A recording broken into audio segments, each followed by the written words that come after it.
Aku yang di bawah Mas.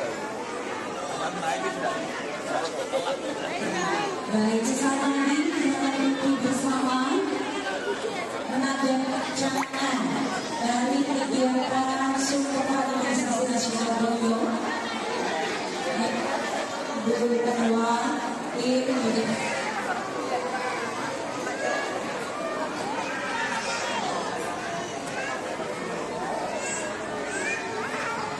siap. Jadi nanti Ibu Ketua PPK Kabupaten Trenggalek akan Trenggalek tidak sampai ada polio yang masuk ke Trenggalek.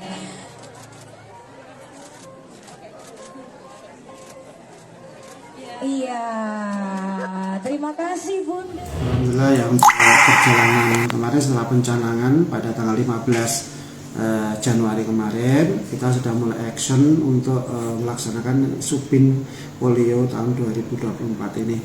Alhamdulillah untuk kendala sementara ini belum ada sesuatu yang dilaporkan secara berarti.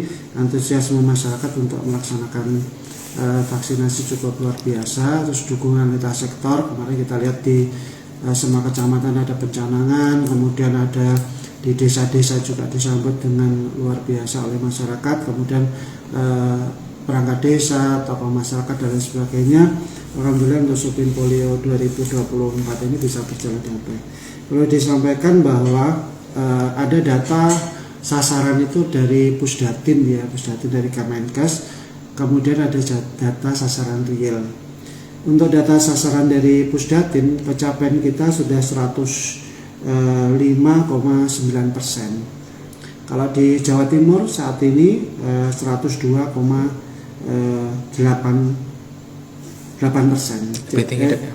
Lebih tinggi di Caktawen di Trenggalek, jadi seperti itu. Terus untuk real, kemudian kita koreksi mungkin agak sedikit berbeda, kemudian 73.600 sekian. Dikoreksi untuk data sasaran realnya adalah 73.828 anak. Capaian sampai hari kemarin ya itu sudah 96,59%. Kita perlu disampaikan itu kok belum 100%. Ada beberapa anak mungkin yang memang tidak bisa dilakukan imunisasi ya, mungkin dari kondisi sakit berat dan lain sebagainya. Belum berarti bukan berarti tidak. Ada yang mutlak tidak bisa, ada yang belum, mungkin dalam kondisi sakit. Kemudian yang kedua adalah anak-anak yang sudah divaksinasi MR sebelumnya, measles rubella, itu kan sama-sama virus hidup, sehingga belum bisa diberikan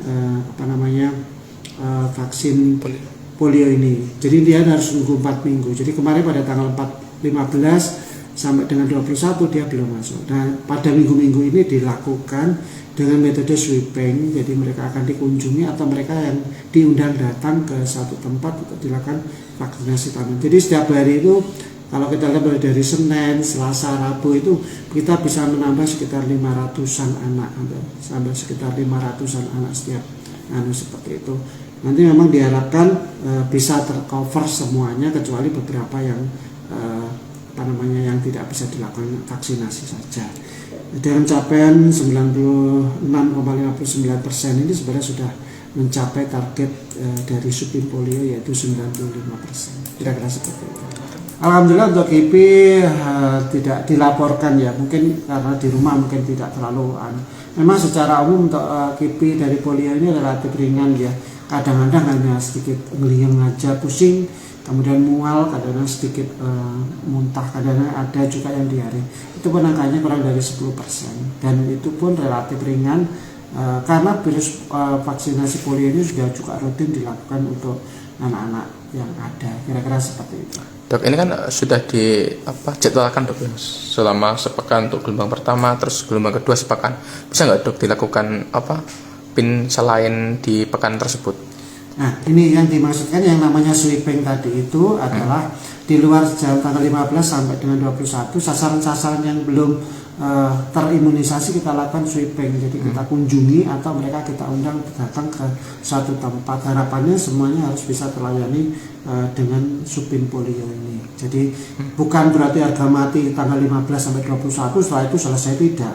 Jadi seperti yang saya sampaikan tadi, ada beberapa anak yang memang tidak bisa, harus nunggu 4 minggu dari vaksinasi sebelumnya. Nah itu tetap harus dijadwalkan. Kalau itu dipaksakan pada 15 sampai dengan 21, bukan manfaat tapi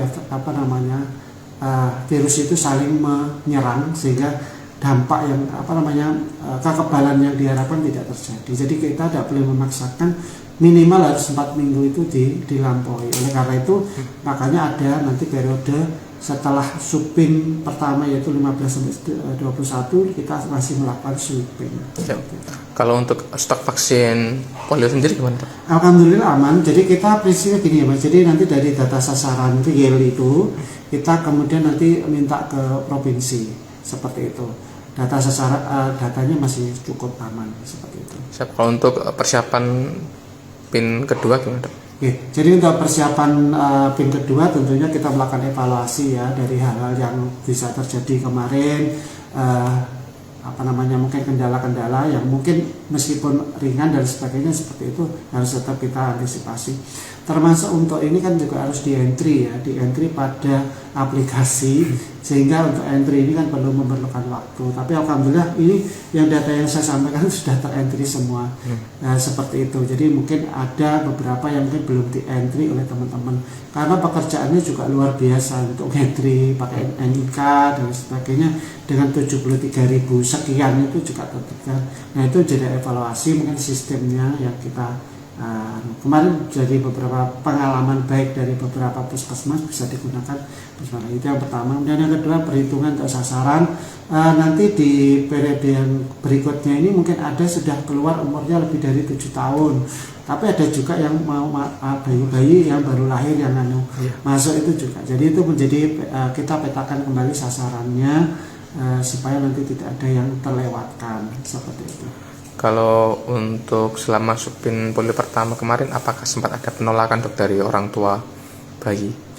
Alhamdulillah mungkin dengan kolaborasi bersama-sama ya aktif semua dari unsur masyarakat, kemudian dari desa, kelurahan, kemudian tokoh-tokoh masyarakat aktif melaksanakan itu. Alhamdulillah juga tidak ada penolakan yang berarti bagi masyarakat. Kira-kira seperti itu.